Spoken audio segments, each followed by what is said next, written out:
And finally, Eric Fault will come to the podium to introduce a video.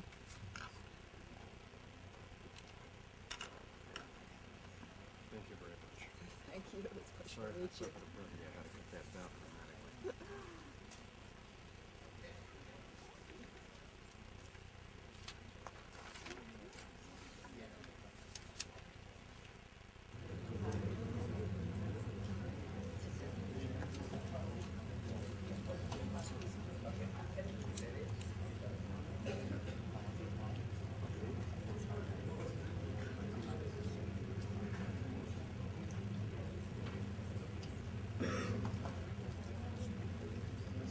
I lived in Brazil.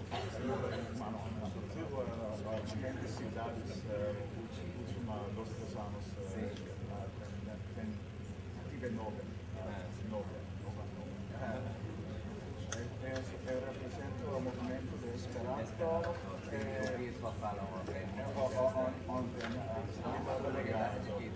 Chers amis et collègues, Your colleagues,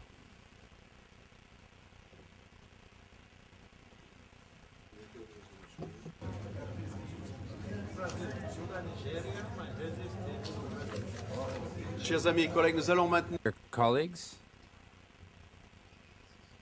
we will now begin our closing session for this seminar.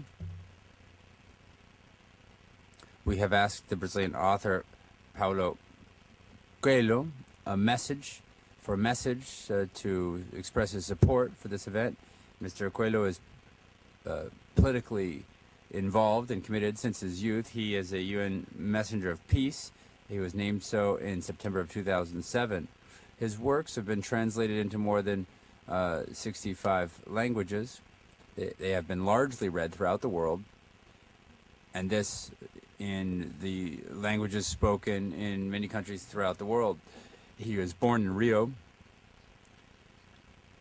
and he works to fight against poverty by way primarily of his Institute Paulo Coelho, and he extolled the virtue of multilingualism, traveling with UNESCO and traveling also with the UNDPI as a UN Messenger of Peace.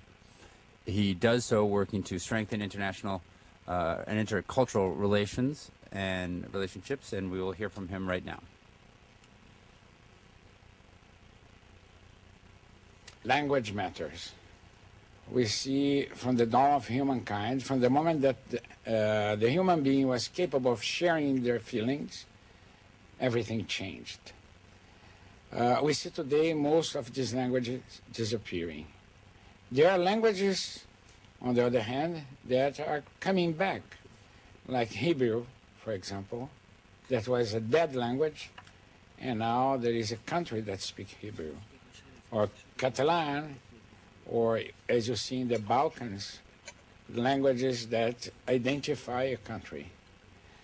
But the overall picture is not very good. We see languages disappearing.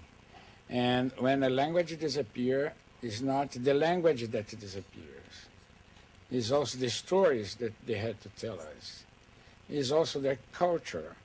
It's also a lot of things that are disappearing together with the languages.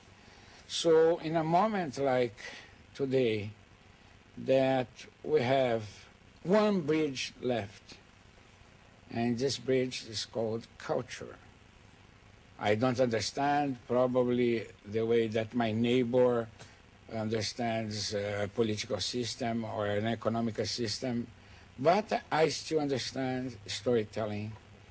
And if we cut this possibility, then the situation will be much more difficult for us to be like, understanding our neighbor. So the idea of Mr. Ban Ki-moon to create this event based on the importance of languages is fundamental for what we see now, meaning let's not only enhance the importance of these languages that are disappearing, let's find a way to protect. Although in my personal opinion, I do think that even if your father forgot, if your grandfather forgot, there is always a way to find this language that it is disappearing and bring it back, as we saw in the Hebrew, as we saw with Catalan or with Croatian or Slovenian.